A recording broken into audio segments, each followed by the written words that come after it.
Cheers, everybody. Welcome to something a little bit different.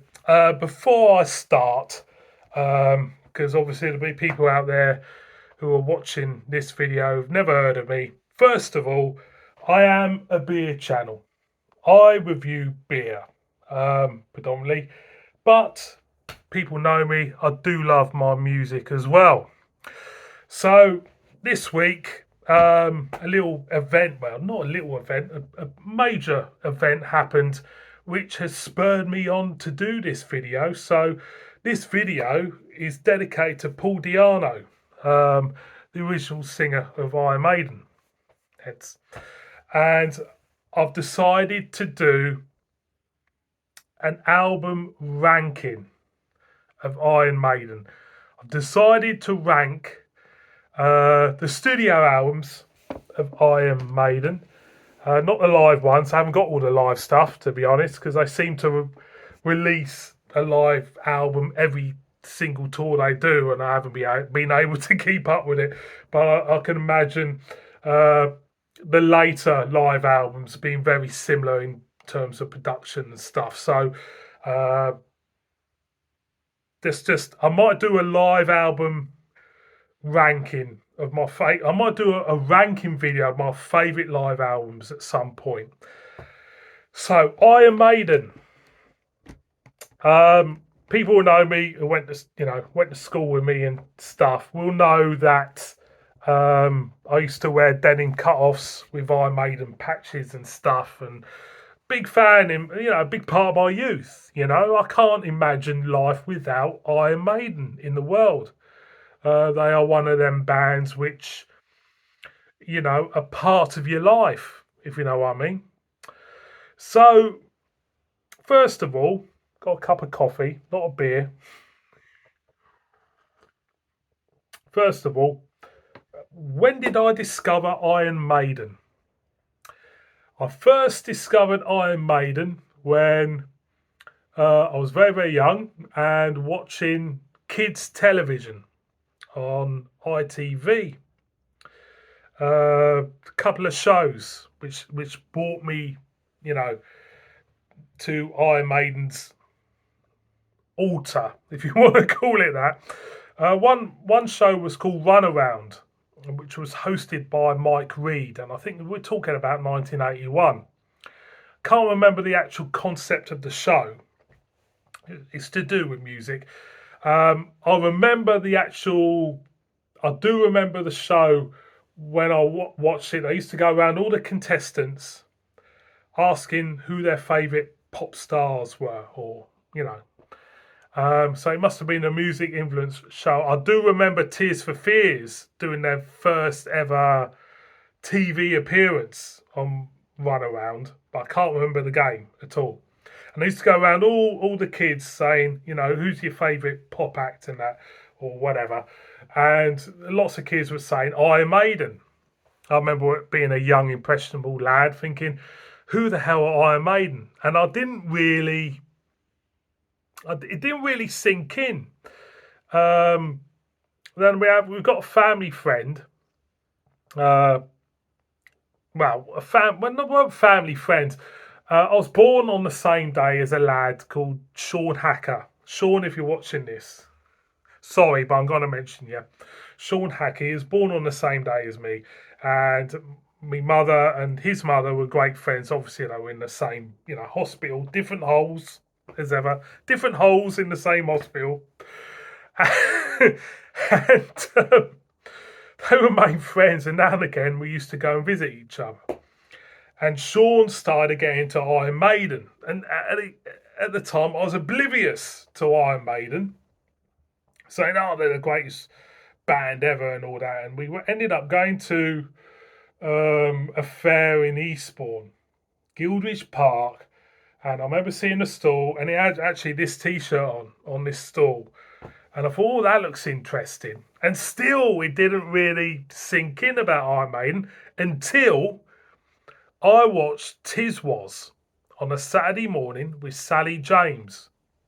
Now, Tiz Was a kids' TV programme. And on BBC at the same time, they had Swap Shop. Now, if you went to school round about that period, the sensible people in the class at school used to watch Swap Shop. They used to, swap games and things with Noel Edmonds and Keith Chegwin and Maggie Philbin being hosts. Yes, very straightforward stuff, wasn't it? But the idiots, or the thickos and the thickos in our class, watched Tiswas. And the reason why they used to watch Tiswas, it was a darker humour. We had a host called Sally James who had very big tits, which we used to gawp at when we were kids watching TV. And they used to have throw custard pies at each other, which was fantastic. Which was a perfect environment for the likes of a band called Iron Maiden to appear one Saturday morning, and so they did. And I was watching the episode, and there they were, and I just fell in love with them. So that is a part of how I was introduced to Iron Maiden, and since then they've been a constant in my life, and a constant in everybody's lives because, at the end of the day, they've just been there. My bedroom wall, the corner of my bedroom, was a shrine to Eddie and Iron Maiden. Used to have posters up of Eddie and Bruce and whatever, and and that's the way it stayed in my bedroom until I moved out of home about 20 years old. So yeah, they've been part of a lot of people's lives, a much loved band. So I've decided to rank the albums. Now, the career of Iron Maiden for me has been up and down. It's not, full on, gravitating to immortality in rock and roll terms. It's been up and down. The thing I like about Iron Maiden the most is they stick to their guns. They don't piss about. They're just kind of like, we are what we are, and I like that dogged determined. It comes from Steve Harris, of course. The real, he's the boss of the band. It's his band, Steve Harris, and of course they've had Rod Smallwood, who's a fantastic manager who has steered their career path all through the years. So, the only thing I'm gonna say is this ranking some people might disagree with me on this ranking. This is just me being honest to myself. There will be people out there who think that album should be higher than that album. And I totally get it. Totally get it. So, they've done how many albums? 1, 2, 3, 4, 5, 6, 7, 8, 9, 10, 11, 12. Is it 17 studio albums? I think I've got them all. I haven't missed one out, surely. Be a laugh if I did, wouldn't it? Well, would make me look very good, would it?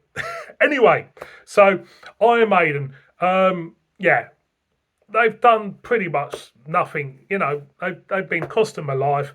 The only thing criticism I have overall of Iron Maiden is they should have kept Bruce in the 90s. If they kept Bruce in the 90s, they would be as big, and if not bigger, than Metallica now. There you go. That's my opinion. So we start off with the album, I think, which is the worst Iron Maiden album, and we are going with Virtual 11. Yes, Blaze Bayley on vocals. This was the time where Bruce decided to go off and do his own stuff, and Adrian Smith obviously has left the band. So we've got a lineup of Blaze Bayley, Yannick Gers, Dave Murray, Steve Harris, and good old Nico on the drums. What do I think of it? Well, it's the point where we got to the point with this album, the ensuing tour, they were playing smaller venues. Something had to change because the band themselves were going backwards. And they were going backwards. They were missing the iconic frontman of Bruce Dickinson for sure. No criticism to Blaze Bayley because he kept the band together for a few years in the 90s, and he's a very, very nice fellow as well. So the lineup of the tracks on this album starts with Future Ill. It's not that great. Angel and the Gambler is absolutely terrible. Lightning Strikes Twice sounds terrible, and it is pretty naff. The pearl in the shell is the Clansman. Absolutely stonker of a track, and is the best track on the album. When Two Worlds Collide, yes, it's pretty straightforward stuff. Educated Fool, not that great, to be honest, because you think about what was going on at the time in rock and roll and metal. This was about 1998. There's a lot more cutting edge stuff going on, and really, this album was just sinking away into oblivion for me. And there's another. Well, Don't Look to the Eyes of a Stranger was a bit naff, but another highlight was Como Estes Amigos, which is an Argentinian track, I think. So apart from the Klansman and that one, I'll give that a wide berth. Not great. So that's my last place one. Now you thinking that my next album in the second penultimate to last place one would be the other Blaze Bayley album, but you are wrong. This album is my worst Bruce Dickinson album, and I don't like it at all, and I've hardly played it. We're talking about Fear of the Dark. I don't like this album. The production is absolutely crap on it. I really hate it. But there's a couple of nuggets. You got the title track, Fear of the Dark, which is a live staple to this day, and very good it is too. Be Quick or Be Dead. I remember the video. From Here to Eternity, it's a bit stock for me. Afraid to Shoot Strangers wasn't bad. Fear is the Key.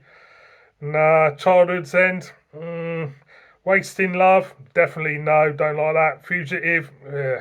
Chains of Misery. No chance. The Apparition. Judas Be My Guy. Weekend Warrior. It's not great. I don't think it's great. It could have been a lot better. Was this the reason why Bruce left the band? Yeah, I could say it is. It just isn't doing it for me, and that's why it's in that place. Next album, which I don't think is that good, is one of the Reformation albums. It's one of the albums after they all got back together and kissed up and said to themselves, "Oh well, we can make some pretty good stuff now." Well, this one wasn't for me. It's a bit of a damp squib, and to be honest, it feels like it's leftovers from Brave New World. Dance to Death. I didn't like it. Still don't like it. I don't think the songs on this album are really, there's only a couple of songs for me on this album which really do it for me. So we kick off with Wildest Dreams, which is most probably their last Top of the Pops appearance. Not great. Rainmaker. Don't do it for me. No More Lies, maybe.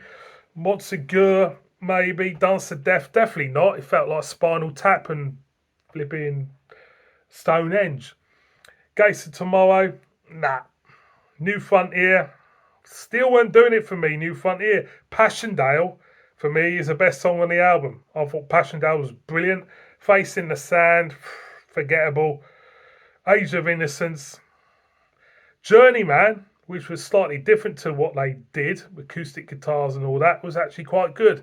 So yeah, that's why it's down there. It doesn't feel like there's the quality what Brave New World had. So that's down there. Down there. Let's have a cup of coffee.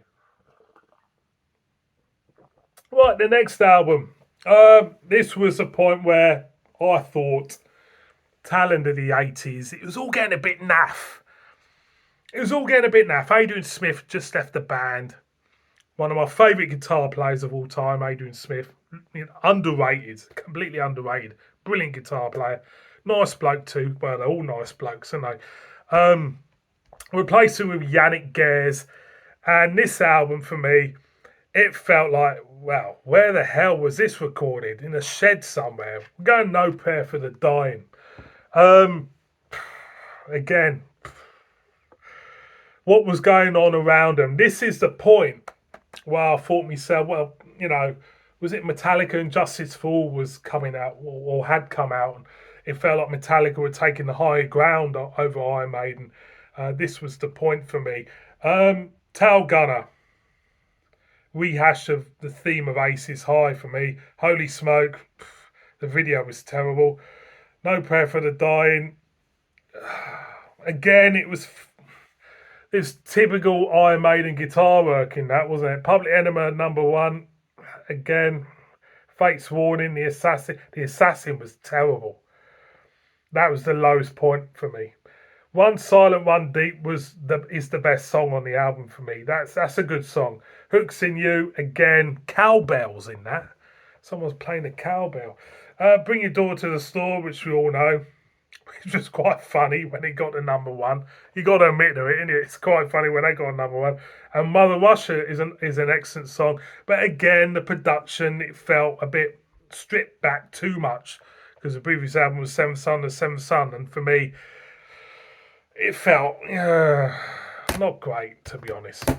So we're coming down in them. The next album is the first Blaze Bayley album, X Factor, which I think is overlooked, and which I think there's some good stuff on this, and I think Blaze had a bit of a tough time, to be honest. Well, he needs balls to replace a singer in a band who has,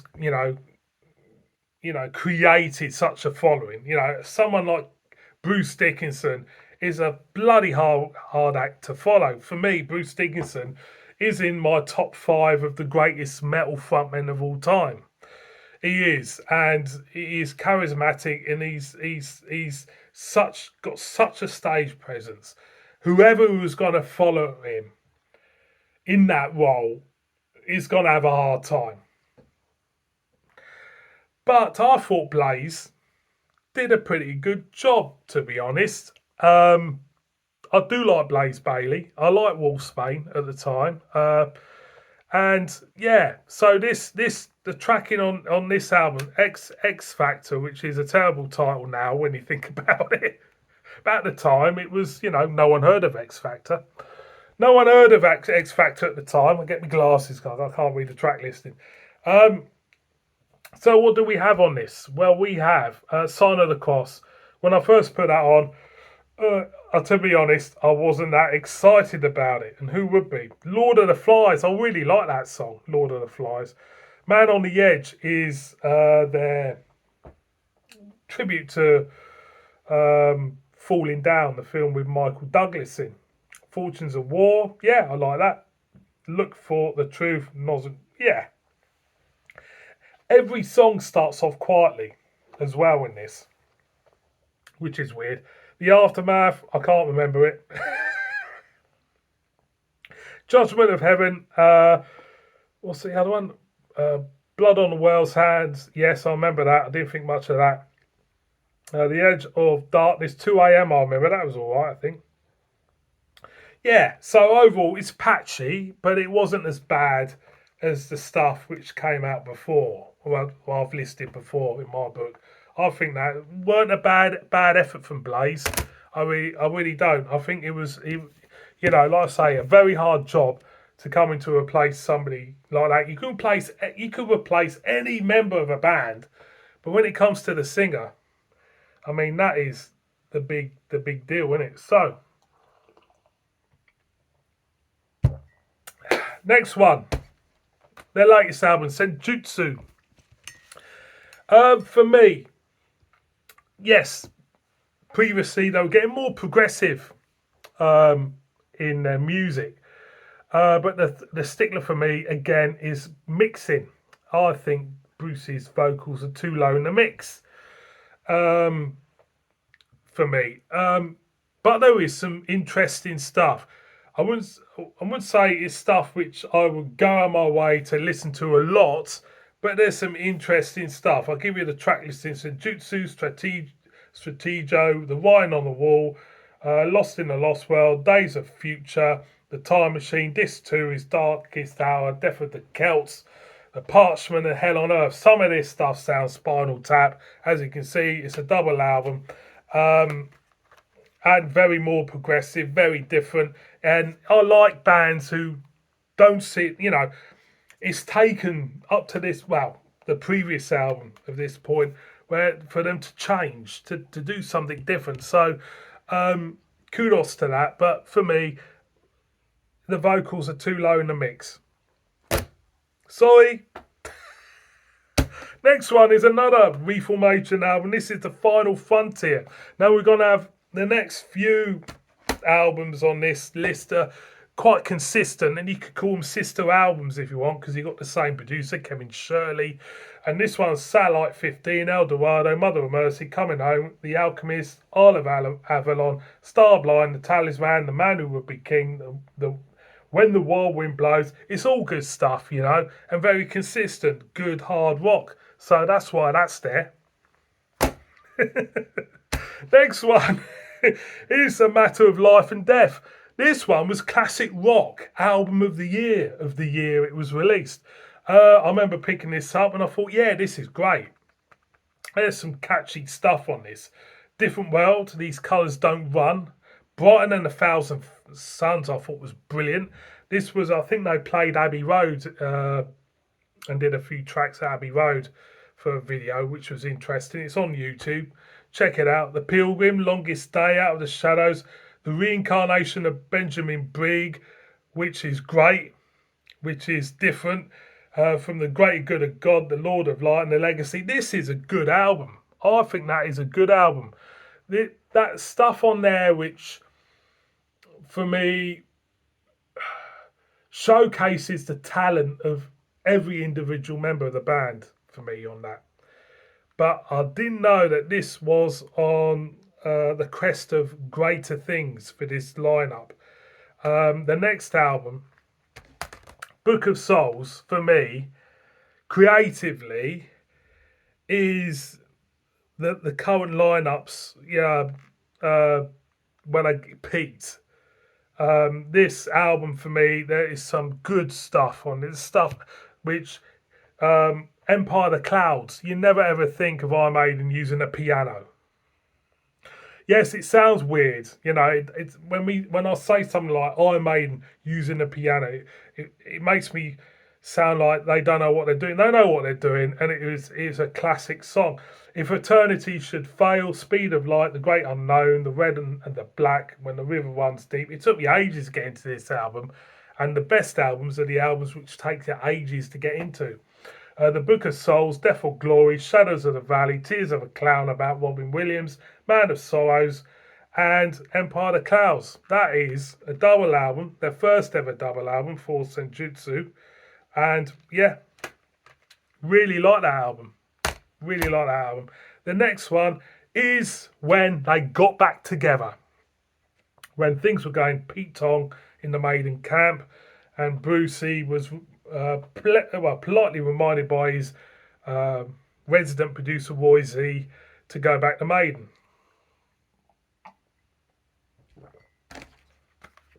Brave New World. I was so excited.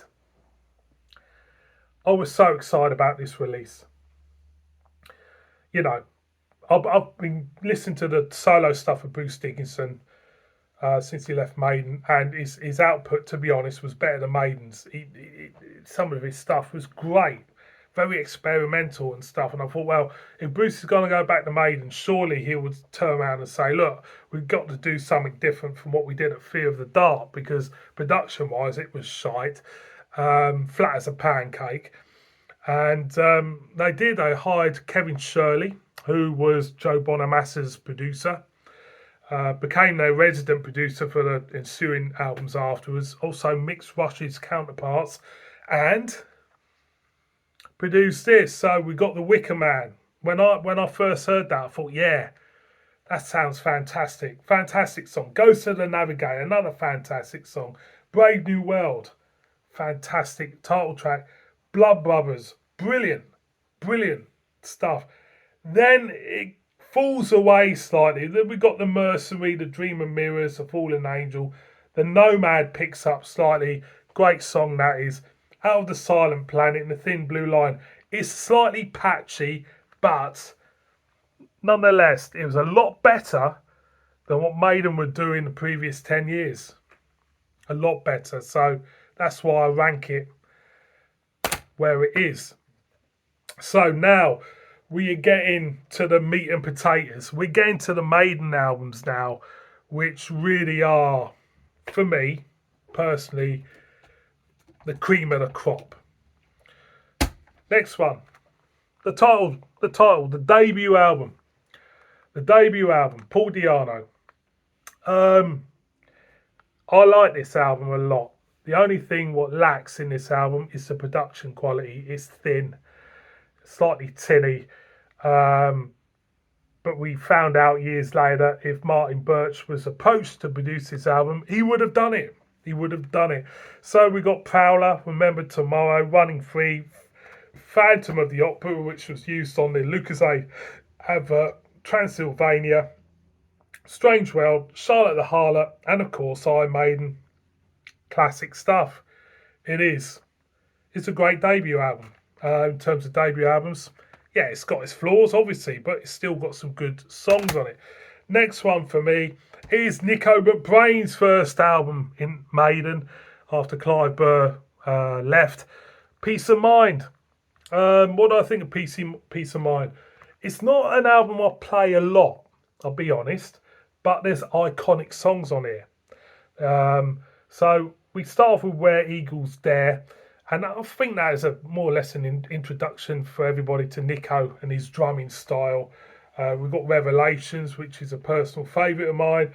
Flight of the Icarus, which I'm not too keen on. It's Die With Boots On. I like that. The Trooper is, of course, I would say one of the quintessential Maiden songs. Still Life, Quest for Fire, Sun and Steel, To Tame a Land, and last 4 songs, yeah, they're good, they're okay, but for me, the winners on this are the first five songs. Trooper, from Where Eagles Dare to Trooper, for me, yeah, good album, solid album. There's you thinking, because I'm wearing this t-shirt, it'll be my number 1. How wrong you were. The next one is an album which I remember seeing Jim Will Fix It. Dom Lawson, who's now editor, Kerrang, is he? Jim Will Fix It. He went to be a roadie for him on this tour. And this album, for me, is like a sister album. It reminds me of Judas Priest's Turbo Lover, because of the way guitar synths were used at the time in the 80s. We're talking about Somewhere in Time. This is, I would say, one of my favourite Eddie covers. It's brilliant. Absolutely. Derek Riggs done a great job on that. Didn't he? Fantastic. It's got, loads of different stuff when you look into it, and it kind of like brings up, little bits of, humour as well, and a little nod to previous albums. Somewhere in Time, yeah, great album. It really is. Track listing, Caught Somewhere in Time, Wasted Years, one of my favourite Maiden songs of all time. Sea of Madness, another great song. Heaven Can Wait. The Loneliness of the Long Distance Runner, which I don't think I've ever played that live. Then we've got Stranger in the Strange Land, and one of my favourite Adrian Smith solos, Deja Vu and Alexander the Great. You can't go wrong. It is quintessential Maiden from the 80s. Brilliant stuff. Next one is an album and the ensuing tour. When you think about it, they could tour this album for the rest of their careers because the stage show was phenomenal. We're talking about Power Slave. For me, this is when they grew up on stage. This is the album which, touring-wise, they could tour this show for the rest of their lives and people wouldn't get bored with it because it was brilliant. The live album, Live After Death, which I will do another video on live albums, is one of my, I think, is one of the greatest live albums of all time. So, Power Slave, what we got on Power Slave? Aces High, 2 Minutes of Midnight, Lost for Words, Flash of the Blade, The Duelists, Back in the Village, Power Slave, and I think my favourite Maiden song of all time, The Rhyme of the Ancient Mariner. Not only do I think Rhyme of the Ancient Mariner is the best Maiden song, I think it's one of the best heavy metal songs ever written. Sorry, I just do. It's simple, it's hooky, it's heavy, it's long. Brilliant stuff, brilliant cover. We're talking Maiden at the height here. Next album, we're going to the top 3 now. We're in the top 3 of the Maiden catalogue. What I regard as the top 3 Iron Maiden albums. What time is it? I don't know what time. Number 3 is when I was at secondary school. They really hit big time with this, and everybody started to fall in love with them. And I just think, Monsters of Rock, 1988, Seventh Son of a Seventh Son. For me, this was the peak. This was the peak for them in the 80s, when they was writing wise. In songs, Moonchild, Infinite Dreams, Can I Play Madness, The Evil That Men Do, Seventh Son of Seventh Son, The Prophecy, The Clairvoyant, Only the Good Die Young. For me, that is the peak of their songwriting in the 80s, is that album. I think, I've got a lot of love for that album. Great memories of MTV, Evil That Men Do, one of the Monty Pythons in the Can I Play with Madness video. I've got great memories at secondary school. Great times. And that album is really linked to a whole period of my life. And that's what music does, doesn't it? It does take you back. And for me, that's why that's number 3. Number 2 is an album which I have grown to love over time. It's an album which I had on vinyl, dismissed it in favour of the Brucey albums, but going back to it, and actually I've been really listening to it this week as well since Paul Di'Anno's passed away. We're talking about Killers. If the debut had the same production as Killers, it'd be higher as well. Yeah, I love it. It's got, what I liked about Paul Di'Anno was he had a punk swagger. He brought a bit of a punk attitude to Maiden. Pork pie hat, crafty cockney geezer and all that. But he had plenty of charisma. And it shows through on this album, it really does.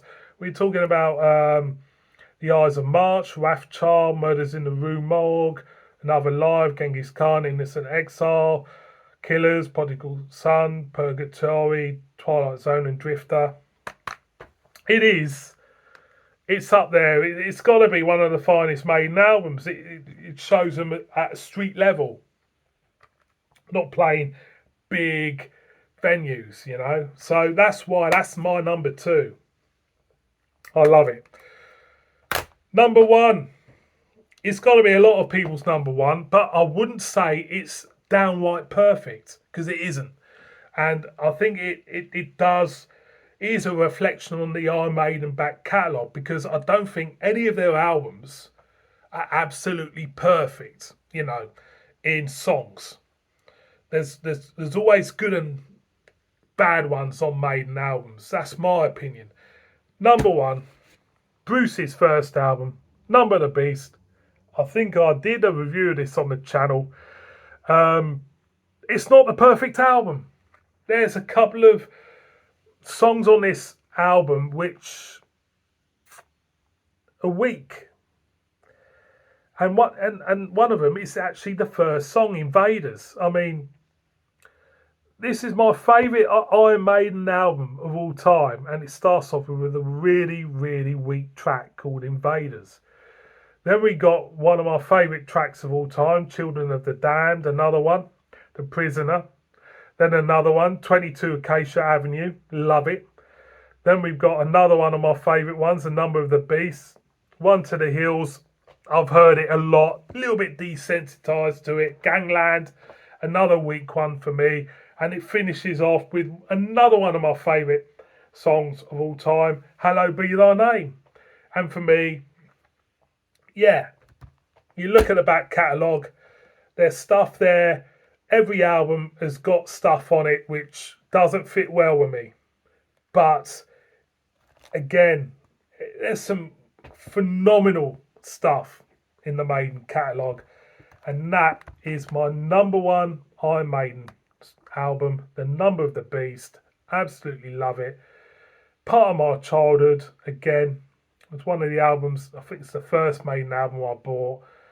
And sentimentality does rule the heart when it comes to bands like Iron Maiden. I'll be doing another ranking of stuff soon. Thank you so much for watching this, my Iron Maiden ranking. One of the greatest, well, if not the greatest metal band of all time. My heart says Maiden. My heart says Maiden is the greatest heavy metal band of all time. My head says, well, there's Metallica, but I love them both. I do. So it's a hard one to say, isn't it? But at the end of the day, good music is good music, and you can't beat Iron Maiden. Cheers, everybody. See you all on another beer review. Any Iron Maiden fans out there who love their beer, please subscribe. Cheers, everyone. Bib bib.